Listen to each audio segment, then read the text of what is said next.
Ya, Assalamualaikum warahmatullahi wabarakatuh. Hari ini kita masuk lagi di pertemuan ke-10 dalam mata kuliah hukum internasional. Pembahasan kita pada hari ini adalah yurisdiksi negara dalam hukum internasional. Mungkin kalau kalian pernah melihat atau mendengar berita-berita internasional, kata-kata ini tidak asing lagi. Ya, yurisdiksi. Nah, karena berita internasional itu bukan hanya ada di TV-TV internasional, tapi TV One ada, Metro TV ada, TVRI ada, cuman gimana kita mengikutinya. Ya, kalau kata-kata ini sering kita dengar di perang internasional, perang negara, sama di rapat-rapat umum PBB. Ya, rapat umum PBB ada juga ditayangkan di TV-TV nasional. Ya, rapat umum PBB, rapat darurat, segala macam ada. Termasuk nanti KTT di akhir tahun ini ada KTT di Indonesia, di Bali tepatnya. Ya, kita lihat dari pengertian yurisdiksi. Kita lihat dari asal katanya, yurisdiksi atau jurisdiction berasal dari kata jurisdictio, yaitu yuris dan diksio. Yuris yang berarti hukum, diksio berarti mengatakan. Berarti yurisdiksi sini yaitu tindakan atau perbuatan mengatakan. Inilah yang diakui di internasional tentang kemerdekaan dan batas-batas suatu negara. Yurisdiksi, pengakuan negara itu ada, pengakuan batas-batas negara. Ya, batas-batas itu harus jelas, mau dia tembok, portal atau apa. Bahkan beberapa negara berkonflik, perbatasan antar negara itu dijaga oleh tentara nasional mereka. Seperti apa? India Pakistan. Kalau kita lihat video-video yang ada di YouTube antara India dan Pakistan di perbukitan Kashmir, perbatasan perbukitan Kashmir itu penjagaannya cukup ketat, 2 tembok berjarak 1 meter. 2 tembok, ini 1 meter. Itu dua-dua dijaga oleh tentara Pakistan dan tentara India. Itulah kalau negara itu memiliki sejarah yang kelam. Ya, sejarah perpisahan yang menyakitkan kalau kita bilang. Sama kayak Korea Selatan, Korea Utara, perbatasannya dijaga ketat. Kalau ada lihat kalian video-video yang pertemuan antar pemimpin Korea Selatan dan Korea Utara di perbatasan, ya, mereka salam di tanah Korea Selatan, baru berpindah salam juga di tanah Korea Utara, ya. Situlah dia ada perbedaannya. Karena masyarakat Korea, kalau kalian sering lihat video, masyarakat Korea itu tidak menginginkan adanya Korea Selatan dan Korea Utara. Mereka hanya ingin mengembalikan kepada 1952, yaitu Republic of the Korea. Makanya kita lihat pergelaran Asian Games kalau nggak salah, atau SEA Games yang di Jakarta, Asian Games yang di Jakarta, yang di Indonesia, tidak ada Korea Selatan dan Korea Utara. Kalau kalian melihat pergelaran olahraga itu tidak ada Korea Selatan maupun Korea Utara. Yang ada Republic of Korea. Tidak memakai bendera Korea Selatan, tidak memakai bendera Korea Utara. Disitulah mereka walaupun berpisah, tapi rakyat dan atletnya ingin mereka satu. Ya, karena sejatinya gimana pun kisruhnya suatu negara, pasti masyarakatnya tidak ingin berpisah, tidak ingin permusuhan dengan sesama saudaranya. Ya, kita juga tidak menginginkan perpisahan dengan Timur Leste, tapi mau apa dikata, sekarang mereka sudah menjadi negara. Ya, banyak yang negara-negara seperti itu. Gimana dulu Rusia yang begitu hebatnya dengan nama Uni Soviet berhasil dipecah belah menjadi 13 negara. Kalau kalian melihat sejarah pada dulu negara yang besar itu adalah Uni Soviet. Namanya Uni Soviet. Ya, kalau Ada juga yang penggemar-penggemar bola pasti tidak asing dengan nama Yugoslavia. Ada di Piala Dunia 98, 94 ada. Ya, ada Uni Soviet. Ada, memang ada negara itu dulu, negara besar. Dulu tidak ada Rusia. Tidak ada Kazakhstan, Turkmenistan, Kyrgyzstan. Itu semua negara-negara baru pecahan akibat kepentingan politik internasional. Ya. Karena negara adidaya penguasa di dunia internasional Amerika tidak mau ada negara yang lebih kuat daripada dia. Makanya mereka dipecah belah. Dengan isu apa? Seperti saya bilang, sara, politik, ya, warna kulit, semua dibahas di sana. Makanya terpecah. Lihat di Rusia, di Uni Soviet itu banyak negara yang mayoritas Islam.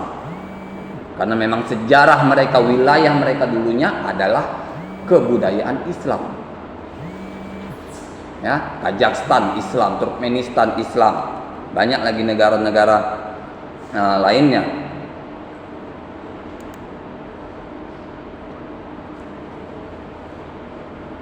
Jadi di yurisdiksi ini kita lihat dalam Webster Dictionary mengandung 3 arti. Yang pertama, kekuasaan, hak, kewenangan dan untuk menafsirkan, menerapkan dan menyatakan hukum. Nah, jadi di sini memiliki kewenangan atau kekuasaan bagi setiap negara untuk menafsirkan hukum atau aturan itu. Ya, tapi tetap tidak boleh melenceng, tetap harus dalam koridor kaidah hukumnya. Ya, tetap harus lurus dia. Tapi kita bisa menafsirkan sesuai, seperti yang saya bilang, sesuai dengan kebudayaan masyarakat kita. Ya, kita tidak bisa samakan kebudayaan kita dengan luar negeri, dengan Amerika, dengan Eropa, dan segala macam di luar negeri sana.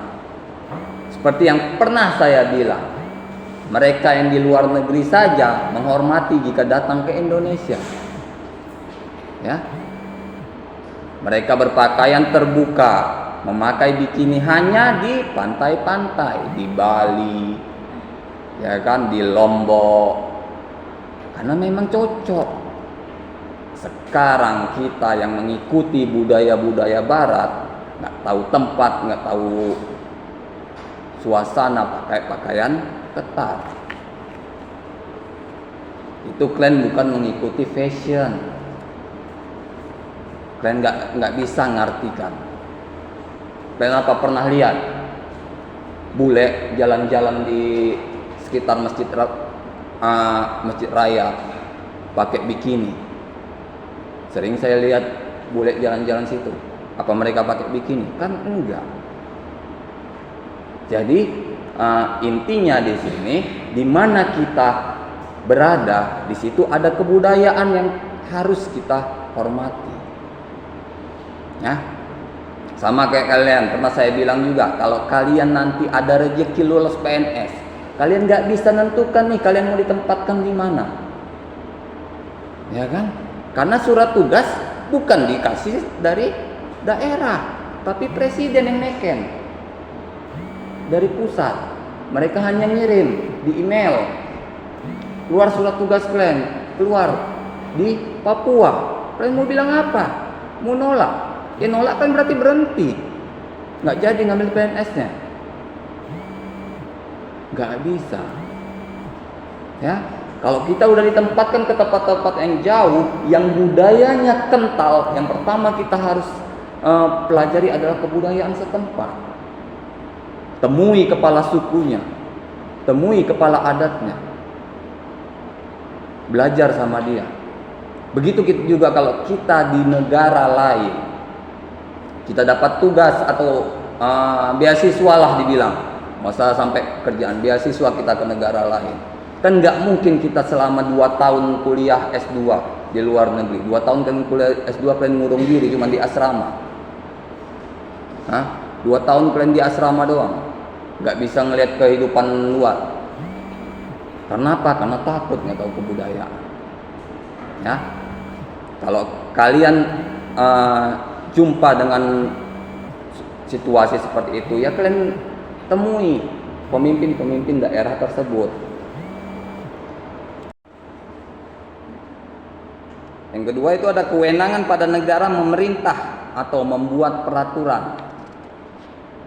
Jadi suatu wilayah negara ini diakui di dunia internasional sebagai negara, itu harus ada kewenangan dari pemerintahannya. Dibuktikan dengan adanya peraturan perundang-undangan yang setiap masanya harus mengikuti perkembangan zaman.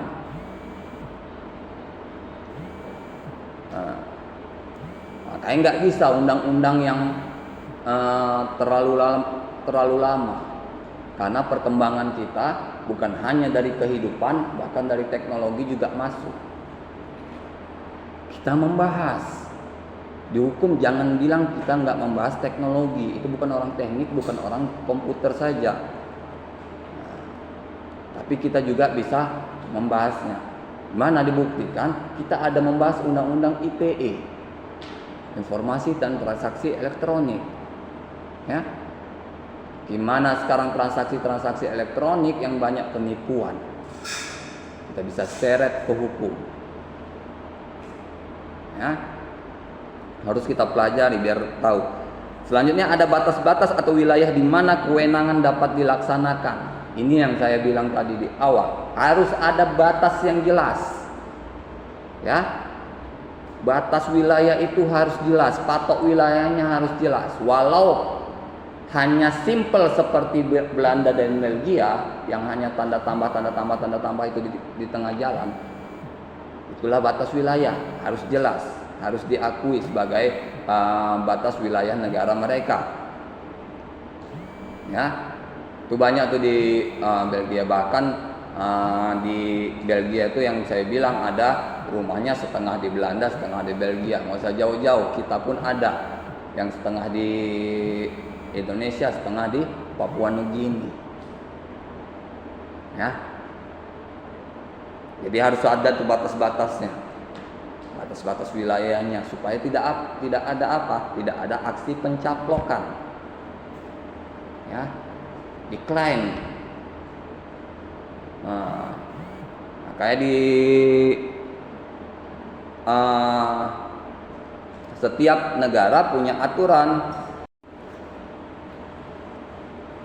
Kita juga bisa melihat di Black Law Dictionary, atau kalau kita kenal itu dengan nama Kamus Hukum. Ya, kalian boleh memilikinya kalau kalian ingin berprofesi sebagai seorang ahli hukum nantinya setelah tamat, dimanapun itu, mau kalian panitera, hakim, jaksa, segala macam, pengacara, paling enggak kalian punya kamus hukum, karena akan banyak istilah-istilah hukum. Ya, banyak istilah hukum nanti yang kalian bingung apa artinya. Ya, karena kalau di pengadilan, kalau kalian jadi kuasa hukum di pengadilan, itu proses pengadilan enggak 100% menggunakan bahasa Indonesia yang umum, ada bahasa-bahasa hukumnya. Bahasa hukum tetap harus bahasa hukum. Nanti ada bahasa legalitas, kalian belum tahu, kalian tak tahu tentang legalitas. Ada ajas pembuktian terbalik. Dalam undang-undang korupsi ada ajas pembuktian terbalik. Banyak ajas-ajas di setiap undang-undang itu. Ada di KUH pidana undang-undang tidak berlaku surut. Ya. Ada di situ. Nanti ada dijelaskan di buku-buku itu. Kalau kalian semalam saya tanya, kalian belum belajar hukum pidana ya, seharusnya kalau udah pasti kalian tahu itu. Legalitas tidak berlaku surut. Ya, kalau pembuktian terbalik itu di tindak pidana korupsi. Nanti lihat di semester berapa kalian diajari itu. Jadi dari kamus hukum ini yang pertama, kekuasaan umum yang dimiliki pemerintah untuk melaksanakan kewenangan atas orang atau hal-hal yang berada di dalam wilayahnya. Ya, jadi pemerintah itu memiliki kewenangan yang besar untuk mengatur wilayahnya. Makanya wilayah negara yang terlalu besar itu selalu dipecah menjadi provinsi atau negara bagian. Kalau di luar negeri itu namanya negara bagian. Ya, kalau di Amerika itu Texas itu bukan provinsi, bukan kota, itu negara bagian. Ya, Colorado segala macam. Tapi kalau kita di sini Sumatera Utara itu provinsi. Tapi kalau dalam penyetaraan hukum internasional namanya negara bagian. Ya, sama di Texas juga negara bagian itu dipimpin oleh gubernur. Nggak ada presiden di dalamnya. Kita juga punya gubernur. Sama kan? Cuman hanya penyebutannya. Nah, kita pernah negara bagian? Pernah. Waktu konstitusi RIS 1959. Nah, di konstitusi RIS kita menggunakan negara-negara bagian. Ada negara bagian Yogyakarta. Selanjutnya ada kewenangan suatu pengadilan untuk memutus suatu kasus atau mengeluarkan keputusan. Jadi negara ini baru diakui harus ada lembaga peradilannya. Ya, harus ada lembaga peradilannya, lembaga peradilan yang mengatur tentang hukum. Makanya di di dunia ini nggak ada itu suatu negara yang muncul tiba-tiba. Pasti kalau negara baru itu muncul, perpecahan dari negara sebelumnya. Merdeka namanya. Ya. Nggak ada yang tiba-tiba orang pindah ke hutan, dapat wilayah yang besar, bikin negara di situ. Bisa, tapi butuh berapa puluh tahun dia membangun suatu negara. Kenapa? Karena dia butuh lembaga peradilan, sistem pemerintahan di dalamnya. Ya. Bukan nggak banyak di dunia itu yang tanah-tanah kosong besar. Tapi kan kalau dari sistem pemerintahan dan peradilan tidak ada, tidak bisa juga diakui sebagai negara. Kita banyak juga mendengar di internet, di YouTube dan segala macam, banyak negara-negara yang belum diakui. Ya. Karena belum masuk batas ketentuan menjadi sebuah negara.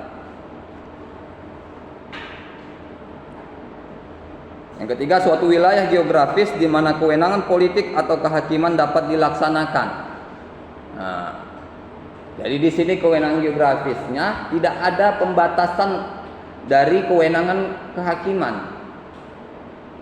Makanya kewenangan kehakiman dan peradilan di Indonesia itu merdeka. Tidak ada intervensi politik dan pemerintahan di dalamnya. Tidak boleh ada.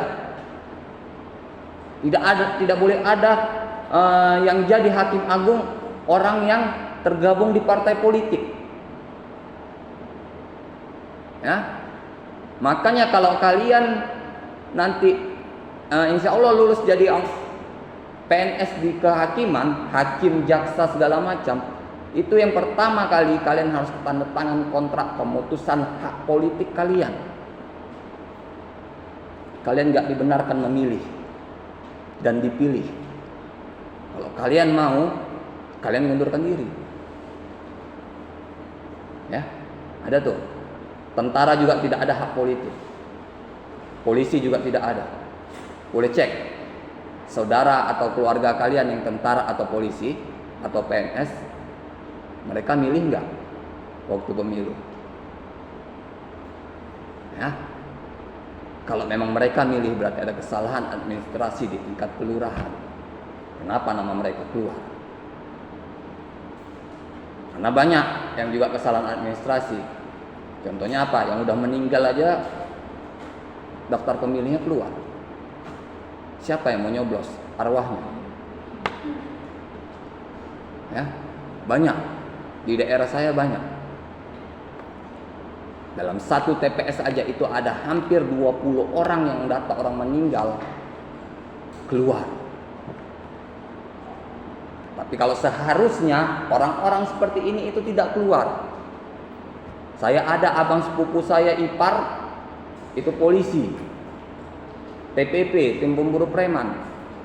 Mulai dari nikah sampai sekarang setahu saya itu memang tidak pernah dia ikut milih. Karena memang menurutnya hak pilihnya sudah hilang. Ya. Kalau kalian tentara, kalian PNS mungkin, ya, karena kalian kalau udah jadi PNS atau tentara atau polisi, di situ ada aturan yang kalian tidak boleh terlibat dalam konstitusi politik, ya, kalian harus netral. Jadi kalau kalian memilih, kalian disuruh tiba-tiba kalian misalnya tentara atau polisi. Kalian bisa ada punya hak pilih. Misalnya ya, kalian punya hak pilih. Tiba-tiba kalian disuruh mengawal satu calon. Itu calon nggak kita sukai, nggak kita pilih. Otomatis kalian antara iya dengan enggak kan ngawalnya kan? Itu yang dimaksudkan. Makanya kalau di sini harus jelas harus dihapuskan hak-hak seperti itu. Ini ada suatu subdivisi politis yang yudisial, di mana wilayah yang disebutkan di atas. Nah, seperti kita, Kementerian Kehakiman ada di Jakarta. Di sini ada Departemen Hukum dan HAM-nya. Ya. Ada. Kementerian Agama ada di Jakarta. Di sini ada Departemen Agamanya ada. Kayak setiap kayak Winsu itu berdirinya di bawah Kementerian Agama, Departemen Agama. Ya. Jadi mereka bukan Departemen Pendidikan Nasional, bukan Dikti. Mereka Kementerian Agama. Nah, sama kayak di Wisu atau Umsu atau yang lainnya yang di Kementerian Agama itu adalah fakultas agamanya. Ya. Kalau fakultas lain yang beda lagi apa? Kedokteran. Kedokteran tidak di Kementerian Pendidikan, tapi Kementerian Kesehatan. Ya. Izinnya, kalau kita ini fakultas kita ini di Kementerian Pendidikan, izinnya dari Kementerian Pendidikan segala macam itu dari Kementerian Pendidikan semua. Laporan kita ke Kementerian Pendidikan. Kalau kedokteran ke Kementerian Kesehatan. Ya, makanya terjadi perbedaan kalau dalam segi honor tenaga-tenaga pengajar itu, karena beda departemen, beda uang yang dikelolanya. Selanjutnya ada hubungan yurisdiksi negara dengan kedaulatan negara. Kedaulatan negara yang berarti kekuasaan tertinggi. Ya, apa maksudnya? Yang pertama, tidak ada lagi kekuasaan yang lebih tinggi daripadanya. Ya, jadi kedaulatan negara ini tidak ada lagi di atasnya. Jadi Indonesia ini tidak dipimpin oleh negara lain. Itu contohnya, dia berdiri sendiri. Itu kedaulatan negara, merdeka. Bedanya dengan tadi wilayah provinsi, ada gubernur yang memimpin wilayah itu tapi tetap di bawah presiden. Ya. Tetap SK-nya dari presiden. Dia di atas dia ada yang mengaturnya. Tapi kalau presiden nggak ada yang mengaturnya, tapi ada yang ngawasi. Ya kan? Tetap harus ada yang ngawasi. Kalau nggak ada yang ngawasi terjadi tindakan kesewenang-wenangan. Jadi kejadian kelam di masa lalu bisa terulang kembali. Ya. Yang kedua, tidak ada kekuasaan tandingan terhadapnya. Tidak ada kekuasaan yang lebih tinggi daripadanya dalam suatu negara ini. Di Indonesia kita kenal ada kesultanan. di Yogyakarta, ya, ya. Di Yogyakarta ada kesultanan, tapi tetap itu setara gubernur. Ya, mereka memang di sana tidak dipilih, tapi berdasarkan keturunan. Jadi gubernur di daerah Yogyakarta itu tidak dipilih, tidak ada pemilihan gubernur di sana. Kalian boleh cek, tidak ada pemilihan gubernur di sana, yang ada pengangkatan. Nah, makanya tetap Sri Sultan Hamengkubuwono berkeberapa? 9, 10, 11 terus nanti itu. Dari dia ke anaknya, anaknya ke anaknya lagi, anaknya ke anaknya, ke anaknya ke anaknya. Ya, di gubernur tidak ada pemilihan. Itu namanya daerah istimewa. DI, daerah istimewa Yogyakarta. Kalau daerah-daerah lain masih ada pemilihan, masih harus pemilihan.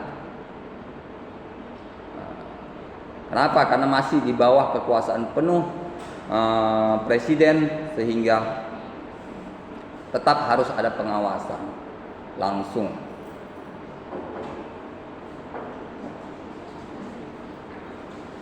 Pengertian kedaulatan sebagai kekuasaan tertinggi sekali lagi tidaklah berarti bahwa kekuasaan itu tidak terbatas, ya. Jadi bukan berarti tidak ada batasan terhadap kekuasaan itu, seperti saya bilang. Tetap ada. Kalau kita di Indonesia ada batasan-batasannya. Siapa yang mengawasi misalnya? Ada pengawasan pengadilan dari Mahkamah Agung atas tindakan aparatur pemerintah. Ada Mahkamah Konstitusi. Itu yang saya bilang tadi, seperti yang saya bilang tadi. Kedua, ini tidak boleh ada unsur politik di dalamnya. Jadi kalau kalian mau ngambil PNS hakim, jaksa, dan segala macamnya yang PNS di peradilan, pastikan kalian tidak ada terlibat di partai politik. Kalau nggak usah kalian ambil. Kenapa? Nggak akan mungkin kalian bisa bagi antara kepentingan negara dengan kepentingan partai politik. Karena ada tuntutan di partai politik itu. Ya. Kalau kalian siap menjadi aparatur pemerintah, menjadi PNS hakim, jaksa misalnya, kalian siap melepaskan itu semua. Jangan lagi pernah berurusan sama mereka. Karena memang tidak dibenarkan dalam undang-undang. Kalian boleh cek dalam undang-undang, tidak dibenarkan oleh seorang pejabat negara berurusan dengan partai politik.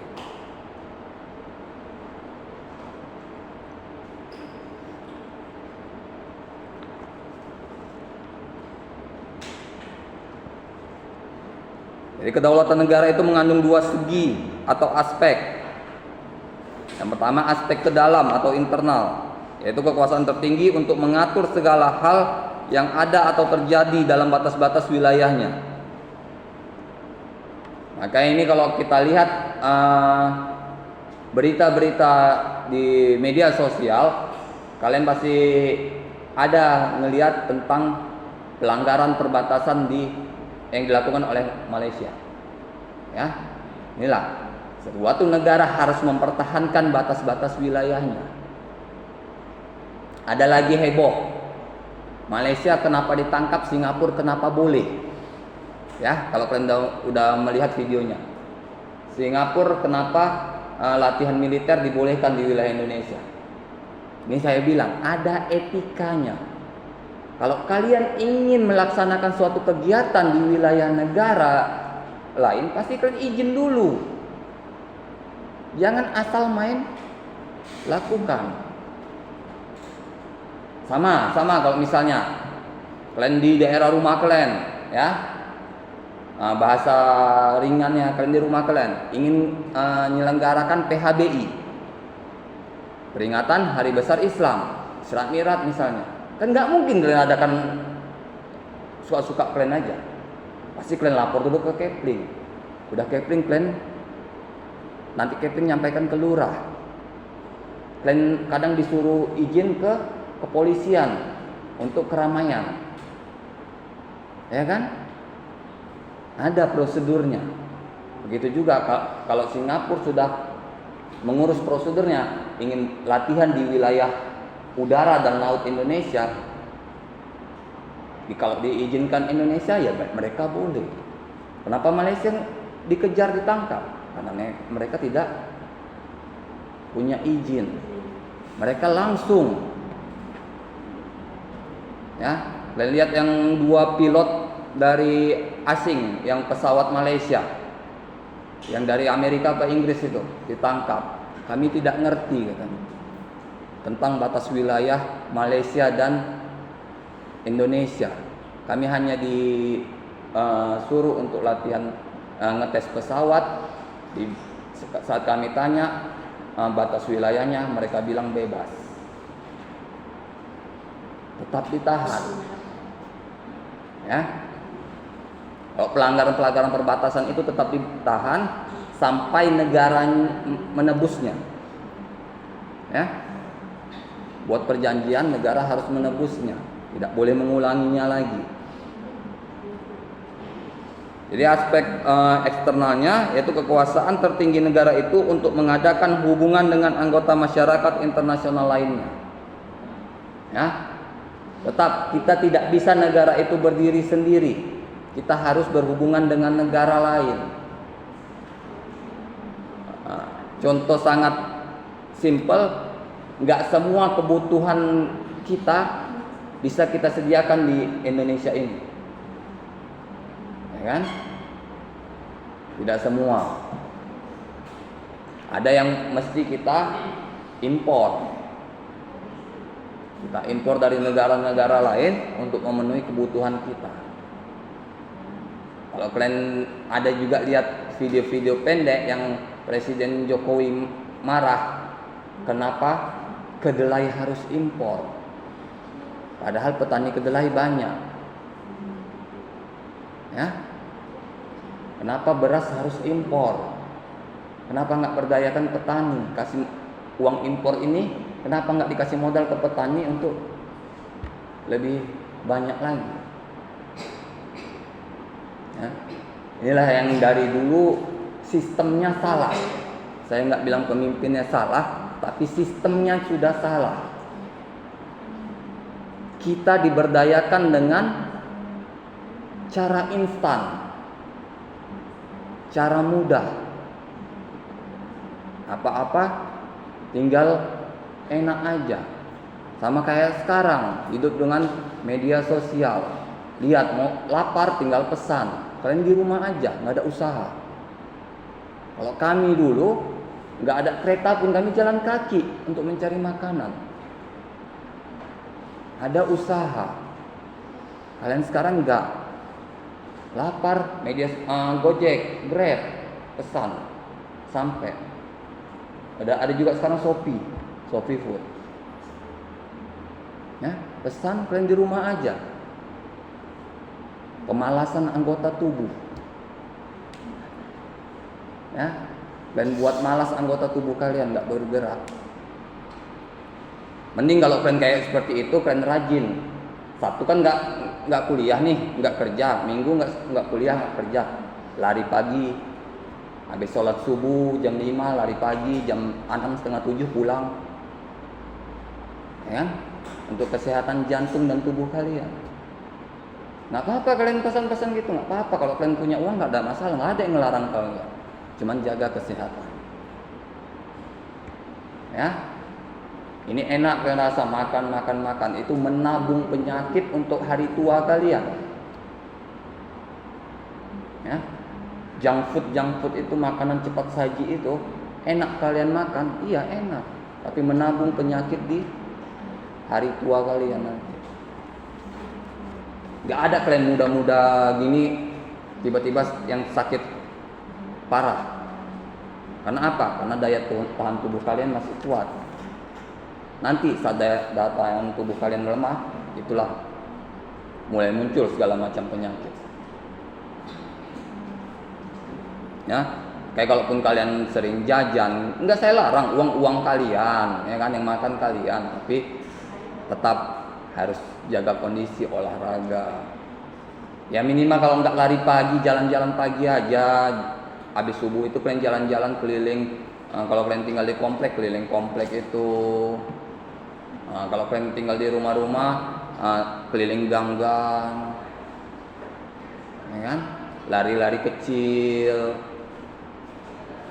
Itu untuk kesehatan jantung kalian. Soalnya yurisdiksi merupakan atribut kedaulatan negara. Sebuah yurisdiksi negara mengacu pada kompetensi negara untuk mengatur orang dan harta benda di wilayah negaranya tersebut. Jadi yurisdiksi ini atribut kedaulatan negara. Harus jelas batas-batas wilayah negara, mana yang menjadi warga negaranya.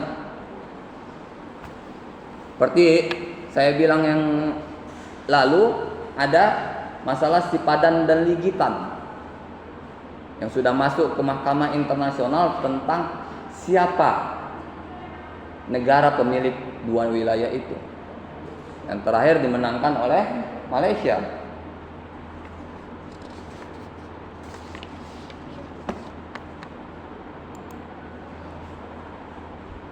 Jadi di sini ada yurisdiksi, jenis-jenis yurisdiksi.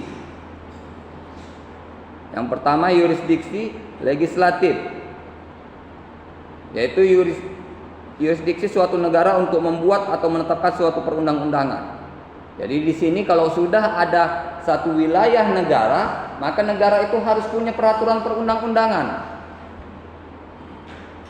Ya, minimal satu perundang-undangan per satu urusan negara. Ya, makanya Indonesia banyak urusan di setiap wilayah negara, undang-undangnya banyak, jangan heran. Banyak nih.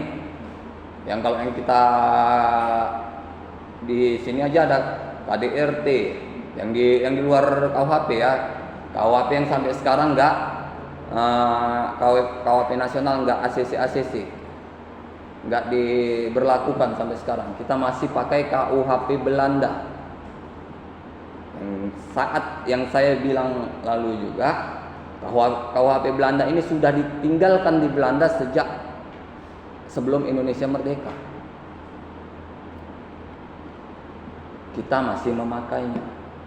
Dua-dua itu masih produk Belanda, KUHP pidana maupun perdata. Ya, makanya masih ada bahasa Belandanya di situ. Memang kalau kita orang hukum, kalau mau ngambil S2, kalau memang mau sejalur, kita ke Belanda. Ya, kalau kalian mau sejalur ngambil S2, kalian ke Belanda. Kalau keluar negeri ya, kalau ke Indonesia kalian bebas kemana aja. Kalau keluar negeri ke Belanda. Kalau di Malaysia kalian ambil, Malaysia sudah jajahan Inggris. Pasti hukumnya lebih dekat ke Inggris, bukan ke Belanda. Tapi kalau kalian mau ngambil hukum ekonomi di sana, hukum bisnis di sana nggak ada masalah. Ini yang saya bilang hukum-hukum formalnya, hukum-hukum negaranya.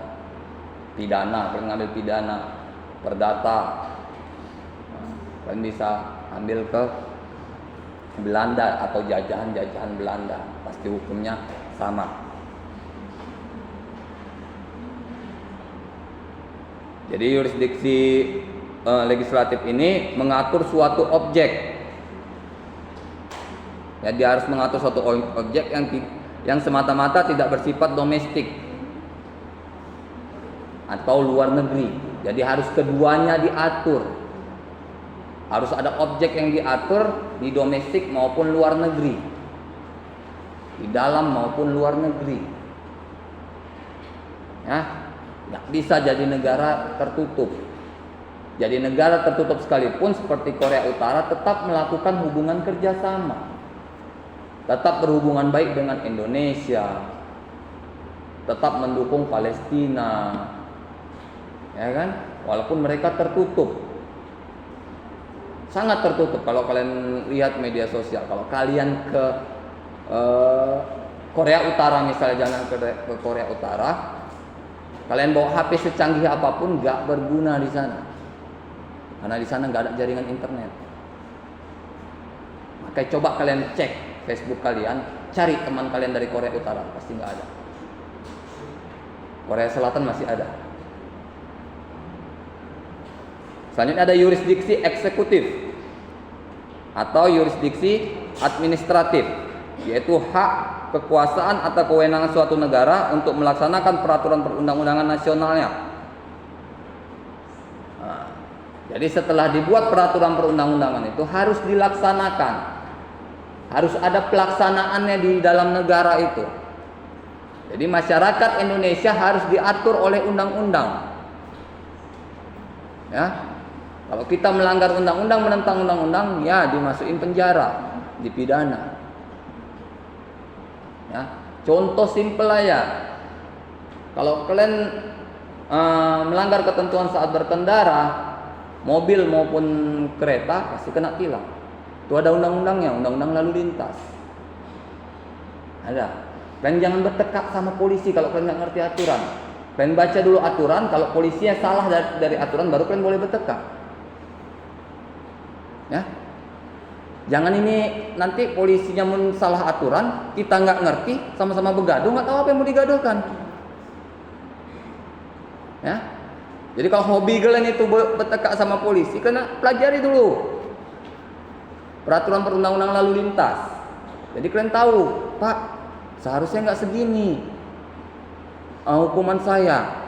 Seharusnya bukan 100.000 misalnya. Kalau di undang-undang saya baca cuman 40.000. Kenapa Bapak buat segitu? Bisa kalian apakan? Nah, kalau kalian perlu di kereta kalian itu atau di mobil kalian itu ada undang-undang lalu lintas tuh. Kalau nggak percaya polisi itu tunjukkan. Ini Pak. Ya. Itu kalau kalian ingin berdebat sama polisi. Ya, kecuali kalau kalian orangnya pasrah-pasrah aja. Ya, kamu ditilang, ya ini surat tilangnya kalian terima aja. Ya, nggak apa-apa, itu mah perlu kalian bawa. Ya. Boleh bertekak, tapi jangan menyalahkan.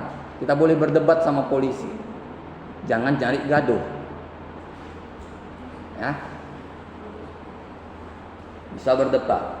Banyak kalian lihat di TV pun banyak acara-acara debat, di media sosial banyak acara berdebat. Kita bisa berdebat, asal jangan menghina, asal jangan mencaci. Kalau itu udah masuk ke ranah pidana. Ya. Sampaikanlah apa yang betul menurut kalian. Selanjutnya ada yurisdiksi yudikatif, yaitu ada lembaga peradilan yang mengadili para pelanggar undang-undang. Ya. Para pelanggar undang-undang ini harus ditangkap dan diadili. Untuk apa? Menjaga keamanan dan ketentraman masyarakat. Ya. Jadi kalaulah para pembuat pidana itu tidak ditangkap, maka otomatis di Indonesia ini kejahatan suka-suka aja, semakin merajalela. Ya kan? Kalau nggak adalah hukum yang diatur tentang, mohon maaf, tindak pidana pemerkosaan, maka kalian lebih bagus di rumah aja. Terus saya bilang kan, tiba-tiba kalian di tengah jalan diculik orang, udah kalian lapor polisi pun udah biasa itu kata polisi. Udah bagus kalian di rumah aja. Tapi inilah gunanya ada hukum untuk memberikan keamanan dan ketentraman pada masyarakat. Ya, memberi keamanan ketentraman kepada kalian para perempuan untuk keluar rumah. Seperti yang saya bilang, juga kalian lihatlah di ceramah-ceramah Dasar Latif. Ya. Kejahatan terhadap perempuan bukan kesalahan laki-laki, tapi kesalahan perempuan yang ingin dijahati. Ya kan? Pakaian kalian buat ketat-ketat membentuk tubuh. Nggak tahu lagi membedakan itu pakai pakaian apa telanjang. Maaf. Kita udah sama-sama dewasa semua, kalian harus dijelaskan. Ya. janganlah memakai pakaian yang memperlihatkan bentuk tubuh kalian. Ya, longgar aja. Jadi kalau kalian melakukan itu, kalian mendapat pelecehan misalnya, nggak murni kesalahan pelaku, tapi kalian yang mengundang. Ya, tapi sekarang sudah ada aturan-aturannya, tetap juga banyak kejadian-kejadian ini diadili, ya kan? Diputus pengadilan, pidana 7 tahun, 10 tahun. Ya, keluar dia bisa aja dilakukannya lagi. Ya. Selanjutnya dari perspektif objek. Yang pertama, yurisdiksi personal, yaitu yurisdiksi suatu negara atas orang atau subjek hukum tertentu. Jadi kalau yurisdiksi personal ini terhadap satu orang atau objek hukum tertentu, ini ada diatur dalam dunia internasional. Ya, di mana posisi kita di dunia internasional? Kalau kita ingin melakukan sesuatu, kita harus melihat kemana. Ya, misalnya kita ingin berdagang, kita harus melihat kemana, aturan hukum internasionalnya kemana. Selanjutnya ada yurisdiksi kebendaan, yaitu yurisdiksi negara untuk mengatur serta menerapkan hukum atas suatu benda yang berada di suatu tempat tertentu. Ya, ini lebih kepada peninggalan-peninggalan sejarah. Ya, penemuan-penemuan sejarah dari masa lalu, di mana negara mengatur tentang objek itu. Ya, misalnya Candi Borobudur, Candi Prambanan, di mana negara mengatur itu sebagai objek wisata. Ingat, objek wisata. Di sana hanya objek wisata. Kalau kalian pergi ke sana, hanya objek wisata. Kalian bisa jadikan itu objek religi kalau agama kalian sesuai dengan yang ada di situ. Ya. Karena di situ banyak objek-objek religinya juga. Ya. Sama kalau misalnya kalian ingin jalan-jalan ke Israel, Palestina, di situ ada tembok ratapan. Kalian boleh, objek wisata namanya. Tapi jangan kalian lakukan sama dengan mereka. Ya, yang mereka berdoa ngantuk-ngantukkan kepala ke tembok itu, jangan kalian lakukan. Kalau mereka menyuruhnya, kami hanya wisata.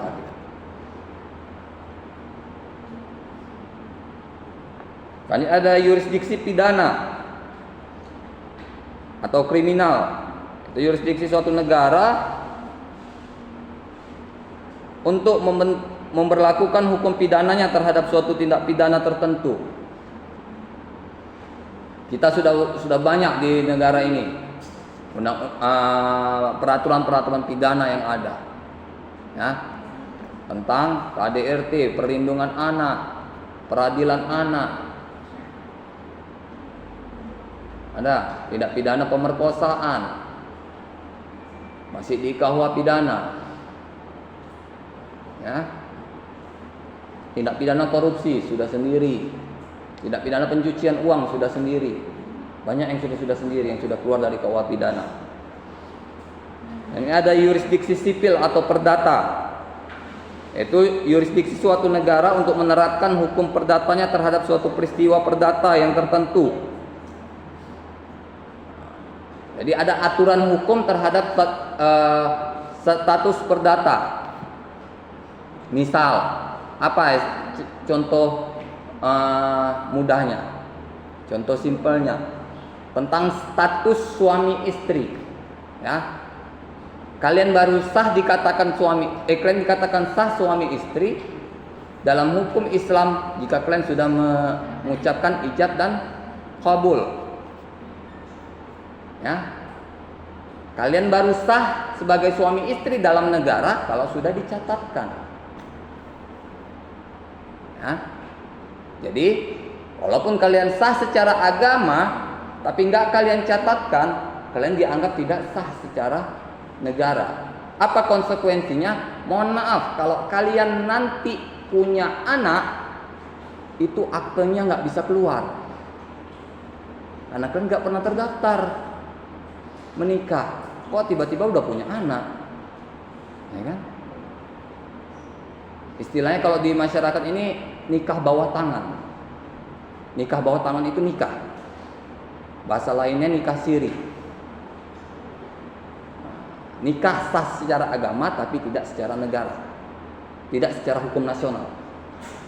Ya kalau sah secara agama kan pasti ijab kabul, ada saksi, ada wali. Itu udah sah.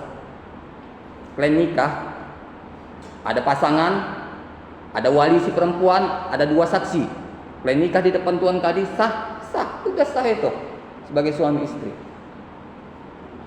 Gak ada petugas pencatat pernikahan pun sah. Sah secara agama. Tapi secara hukum negaranya gak sah. Walaupun kalian mau mendaftarkan pernikahan kalian ini yang udah kalian lakukan, kalian harus daftar lagi kayak orang nikah pertama. Mau menikah pertama, kalian daftarkan lagi, ya. Dan urus lagi persoalan. Kalau kalian yang perempuan, saya sarankan jangan mau nikah bawah tangan. Ya. Kalau memang ada laki-laki yang ingin menikahi kalian, minta jumpai orang tua kalian, langsung panggil, daftarkan ke pencatat pernikahan. Ya. Jangan mau. Yang nggak bisa kalian tuntut dalam hukum negara kalau kalian nikah bawah tangan. Kalau kalian bercerai, kalian nggak bisa menuntut harta kekayaan bersama. Ya kalau kalian bercerai, kalian dicampakkan laki-laki itu, ya tinggal tendangnya aja, selesai. Kalian nggak dapat apa-apa. Ya kan? Anak kalian nggak dapat apa-apa, ditendangnya udah selesai. Tapi kalau kalian daftarkan secara negara, secara agama dan negara, maka saat terjadi perceraian ada harta bersama dibagi 2. Ada hak asuh anak. Hak anak sampai anak berusia 18 tahun. Itu si suami wajib membayarkannya. Ya. Ada hak masa iddah. Apa tuh hak masa iddah? Hak masa tunggu. Jadi kalau laki-laki setelah bercerai bisa langsung nikah, daftar lagi dia Tuan Kadi bisa langsung dikabulkan. Tapi kalau perempuan udah sah kalian bercerai secara agama dan negara, terdaftar di pengadilan, kalian mau daftar lagi nggak bisa. Kenapa? Ada masa iddah 3 kali suci. Ya. Perempuan pasti lebih ngerti 3 kali suci itu apa. Nah, perlu saya jelaskan. Kenapa aturan dibuat seperti itu? Supaya mengetahui apa? Mana tahu udah diputus percerai sama pengadilan, 2 minggu kemudian hamil. Itu anak siapa? Kalau kalian udah nikah dengan suami yang baru, ya kan? Anak siapa? Bisa kalian pastikan itu bapaknya siapa? Nah, makanya hati-hati, karena status anak ini nantinya akan sangat riskan untuk di masa dia nanti. Karena kalau status orang tuanya nggak jelas dalam hukum perdata nasional kita, kalau dalam hukum perdata statusnya tidak jelas, maka anak nggak akan bisa keluar aktenya.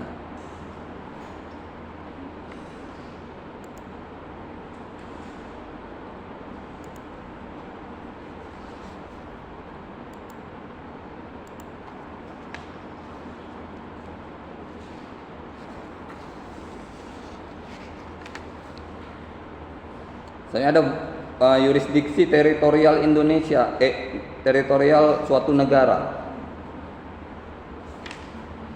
Kita masih di perspektif ruang dan tempat.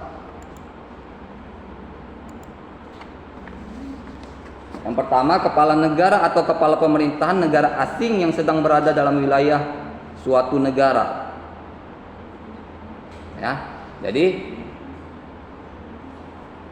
yurisdiksi nasional negaranya tidak berlaku jika dia berada di negara lain sebagai tamu negara lain. Ya, jadi aturan apapun yang berlaku di negaranya, sama misalnya aturan apapun yang berlaku di negara Indonesia, ya, segala aturan yang berlaku di negara Indonesia itu tidak berlaku saat Presiden Jokowi misalnya berkunjung ke Amerika. Jadi yang berlaku mana? Peraturan di Amerika. Ya. Selanjutnya, kepala dan staf diplomatik atau konsuler negara asing yang sedang menjalankan tugasnya dalam suatu negara. Contohnya apa? Duta besar. Jadi ada ini keistimewaan bagi duta besar. Makanya kalau kalian di jalan misalnya, kalian misalnya ke Jakarta, di jalan jumpa mobil duta besar, jangan kalian lewati. Ya. Karena ada aturan kendaraan diplomatik duta besar yang sudah memasang bendera negaranya, sama posisinya dengan ambulan yang pernah saya terangkan. Jadi kalau dia nabrak mati orang, dia bisa jalan aja, nggak akan ditangkap polisi. Karena nggak mungkin juga supir mereka ugal-ugalan. Makanya kalau ada yang seperti itu, kalian naik sepeda motor, ada ambulan udah menghidupkan sirine, jangan kalian potong. Ada pemadam kebakaran menghidupkan sirine, jangan kalian potong. Kalian ditabrak, kalian bisa kecampak 100 meter. Pakai mana lagi bentuk tubuh kalian? Mereka nggak dibenarkan nginjak rem kalau udah panggilan darurat.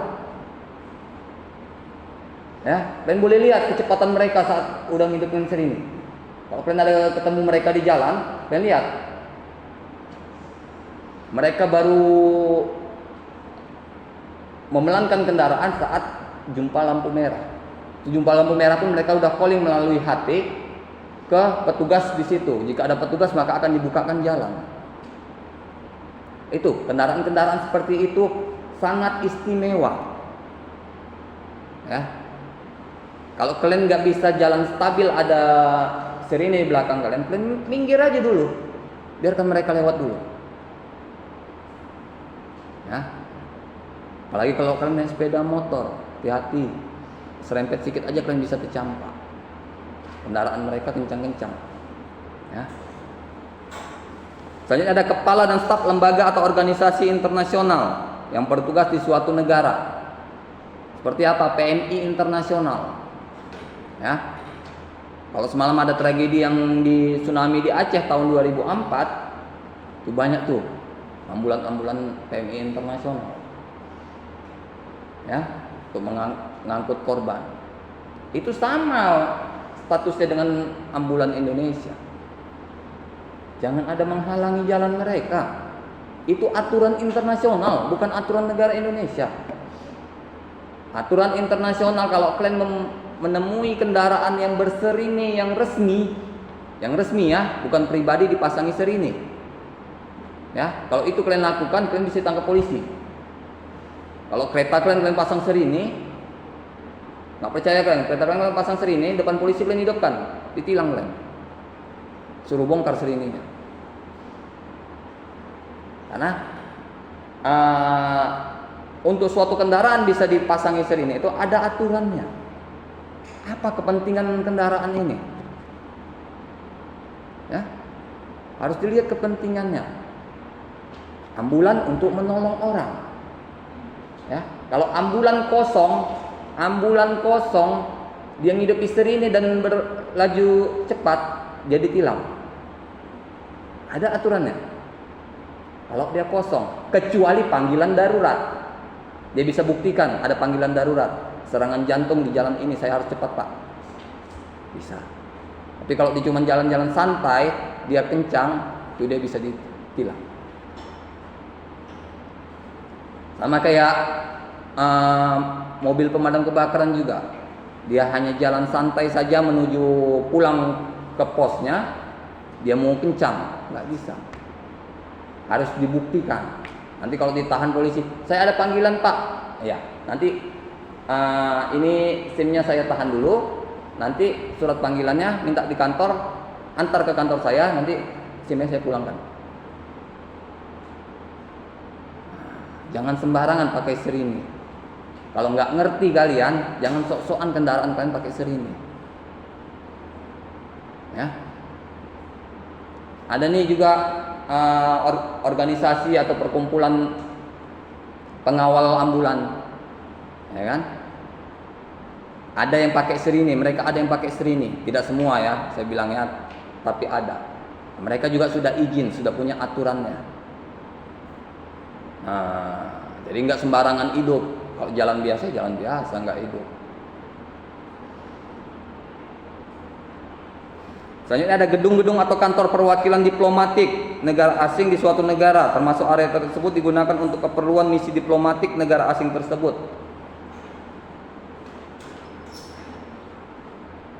Jadi gedung-gedung diplomatik itu tidak berlaku yurisdiksi negara.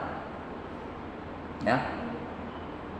Kalau di Jakarta itu ada rumah-rumah duta besar, kantor-kantor duta besar, itu tidak berlaku hukum negara di situ.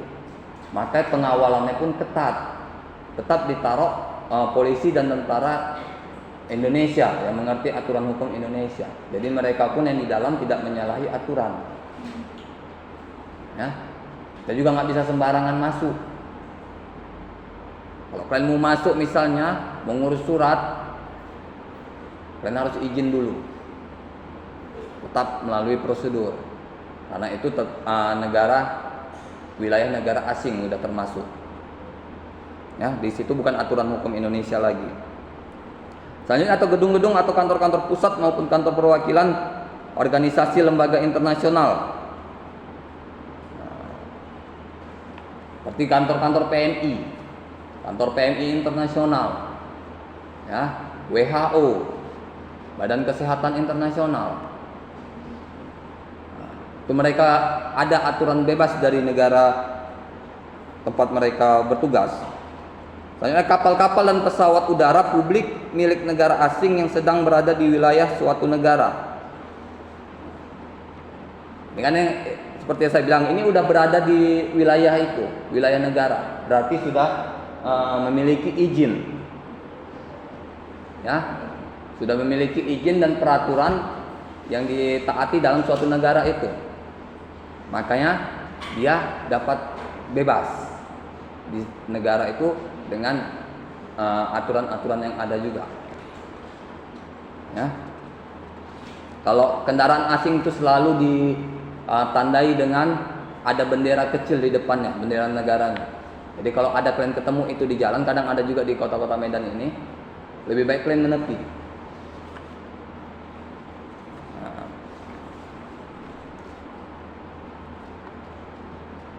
Selanjutnya ada yurisdiksi kuasi teritorial, yaitu suatu negara terhadap objek, masalah, orang, benda atau peristiwa yang berada di suatu tempat yang sesungguhnya bukan merupakan wilayah negara yang bersangkutan, namun berdekatan dengan bersambungan dengan wilayah negara tersebut.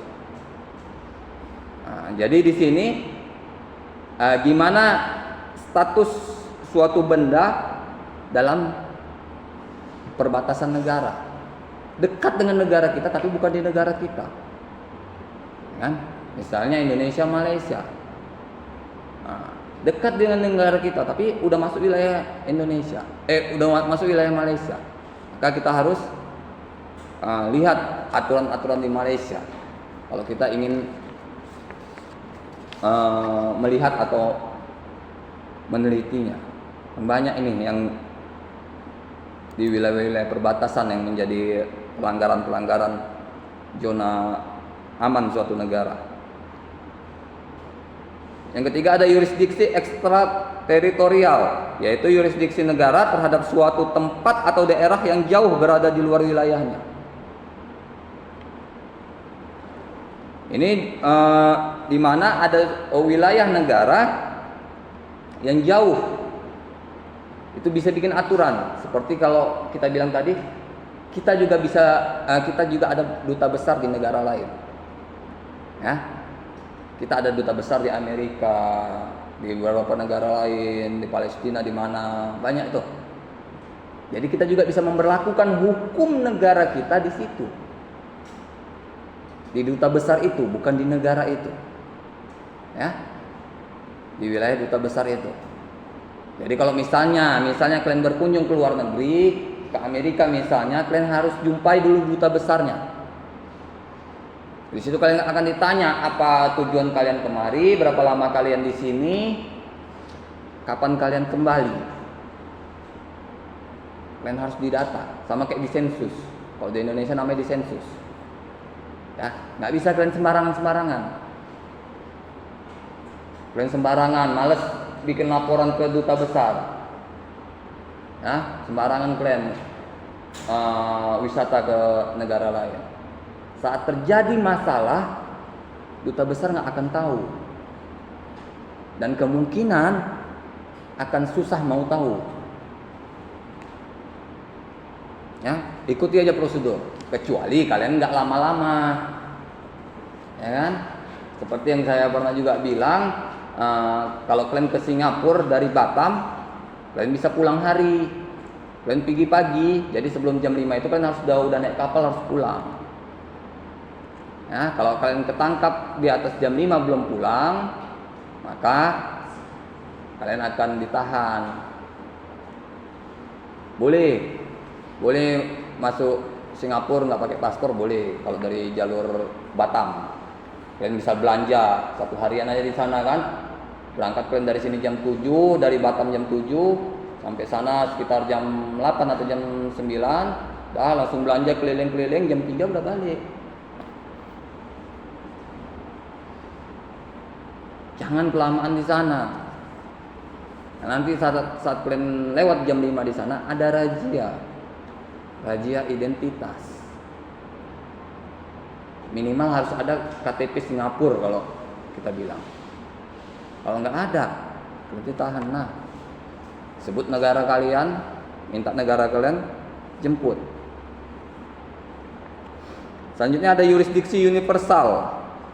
Itu yurisdiksi yang dimiliki oleh semua negara terhadap suatu hal atau peristiwa tertentu, mengingat kekhasan atau kekhususan hal atau peristiwa tersebut. Ini berlaku di seluruh negara. Apa contohnya? Ini dalam hal penanganan bencana misalnya. Dalam penanganan bencana tidak ada pengaturan khusus wilayah tertentu. Ya. Terhadap negara Indonesia begini, Malaysia begini, nggak ada, tapi semua sama. Dalam hal perang juga, dalam hal perang tidak ada pengaturan khusus. Misalnya tentara yang dimasukkan ke negara berperang harus begini nggak ada. Tetap harus menjaga perdamaian. Tidak boleh terjadi kontak senjata.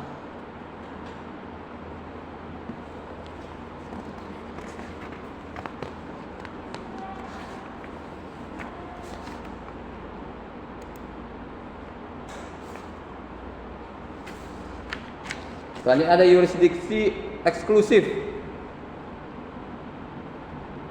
Yurisdiksi negara ini lahir dalam sejarah perkembangan hukum laut internasional yang didorong oleh keinginan kemampuan negara-negara untuk mengeksplor dasar laut dan tanah yang berada di bawahnya, untuk kemudian dieksploitasi sumber daya alam yang ada di dalamnya. Ya. Jadi kalau dulu itu nggak ada nih aturan-aturan tentang laut, tapi mulai tahun 90-an ke atas itu dibuat aturan-aturan yang jelas tentang wilayah laut.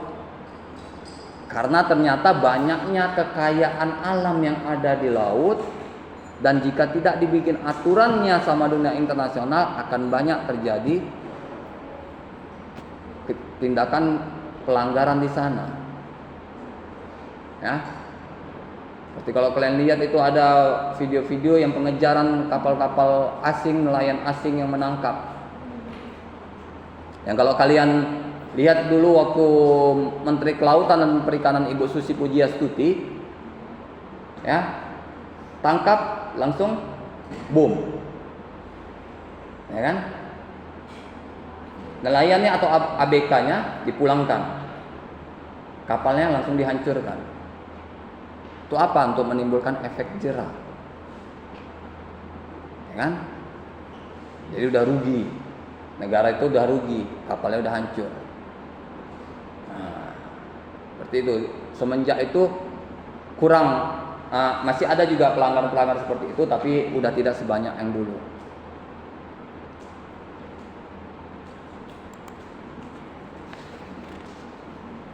Tadi ada yurisdiksi negara dan ekstradisi. Ada pernah kalian dengar kata-kata ekstradisi? Nah, kalau kalian sering nonton pasti ada nih ekstradisi. Kalau ekstradisi ini, kalau yang heboh dulu itu kasus Nazarudin. Nazarudin yang ditangkap di Bogota, Kolombia. Tangkap di Bogota, Kolombia, lihat perjanjian kerjasama. Nah, jadi di sini dilihat dulu perjanjian kerjasamanya antara negara kita dan negara mereka. Jadi kita bisa minta pemulangan warga negara kita atau warga negara asing yang terlibat pidana di Indonesia. Tapi dengan catatan kita punya perjanjian dengan negara tersebut, ya. Jadi kalau nggak punya perjanjian kerjasama, nggak akan bisa. Ya. Kalian mau minta pemulangan pun sehebat apapun nggak akan bisa. Contoh misalnya dengan apa? Misalnya dengan Israel, kita nggak punya perjanjian kerjasama. Jadi kalau ada yang lari ke sana, dilindungi negara Israel, nggak bisa. Tentara nggak bisa masuk ke negara mereka. Polisi nggak bisa masuk. Tapi kalau kayak negara Malaysia, Singapura, Australia, yang ada duta besar kita di dalamnya, itu yang udah ada perjanjian kerjasama tuh yang udah ada duta besar kita di dalamnya. Yang di Amerika, Inggris, kalau udah ada duta besar kita di dalamnya berarti udah ada perjanjian kerjasama. Itu kita bisa minta pemulangan terhadap orang yang tersangkut hukum di negara kita. Tanya nih, kalau apa? Kalau kalian sekarang memang udah jarang apa? Ada juga kasus-kasus dari ekstradisi ini tentang TKI kita yang berada di luar negeri. Minta pemulangan yang terlibat kasus terutama, minta pengampunan, karena bukan sedikit TKI kita yang terancam di bawah tiang gantungan di Arab Saudi, ya. Banyak setelah terjadi tertangkap, mereka minta bantuan penembusan oleh pemerintah Indonesia. Ya. Ini sekitar 3-5 tahun yang lalu yang banyak kali kasus-kasus seperti ini. Sama kayak dulu yang kasus hukuman mati di Indonesia yang masa SBY. Ya, yang tembak mati yang banyak dari luar negeri. Itu mereka minta pemulangan, itu tidak bisa. Yang bisa dilakukan pemulangan kalau memang kasusnya itu bisa dimaafkan, ya, bisa diampunkan. Misal contoh, Kalau di Arab Saudi itu, kalau kita membunuh itu harganya nyawa balas nyawa. Ya. Kalau mencuri potong tangan, memang ya. Kalau mencuri di Arab Saudi ketangkap potong tangan, nggak ada di penjara. Nah, ketangkap, dibikin peradilan, terbukti bersalah potong tangan, memang ada. Jadi kalau yang udah kena hukuman mati karena dia membunuh, bisa dilakukan penebusan kalau di Arab Saudi. Berapa keluarga korban minta berapa supaya dia ini bebas? Itu bisa dibayarkan. Nah, tapi kalau kejahatan yang luar biasa seperti narkoba, teroris, kalau di luar negeri itu korupsi itu kejahatan luar biasa di luar negeri. Jadi kalau yang seperti itu di luar negeri, kalau memang dihukum mati, ya udah nggak bisa lagi ditebus, karena kejahatannya terhadap keamanan negara. Kan? Kalau yang pembunuhan ini kan terhadap personal, ya. Kita membunuh orang, kita hanya berurusan dengan keluarga orang itu, nggak dengan negaranya. Berarti kalian kan kalau kita membunuh orang terhadap orangnya, bukan negaranya. Tapi kalau kalian menjual narkoba ketangkap, dihukum mati, kalian udah merusak negaranya. Ya, bukan orangnya lagi kalian rusak, negaranya. Makanya kalian ada di beberapa negara yang hukuman mati atau hukuman penjara seumur hidup.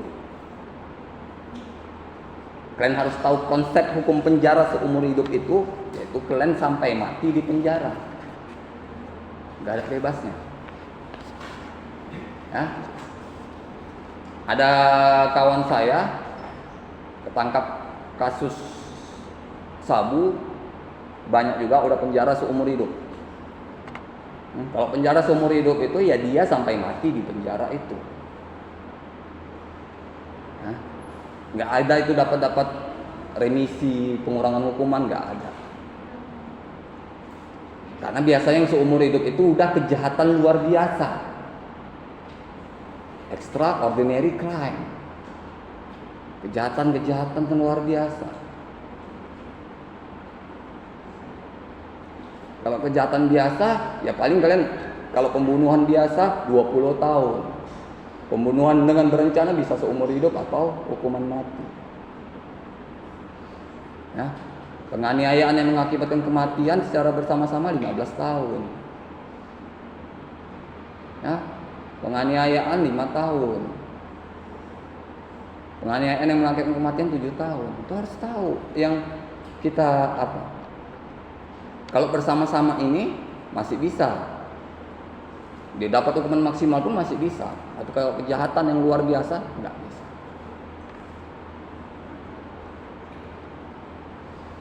Ya, inilah materi kita hari ini, yurisdiksi negara dalam hukum internasional.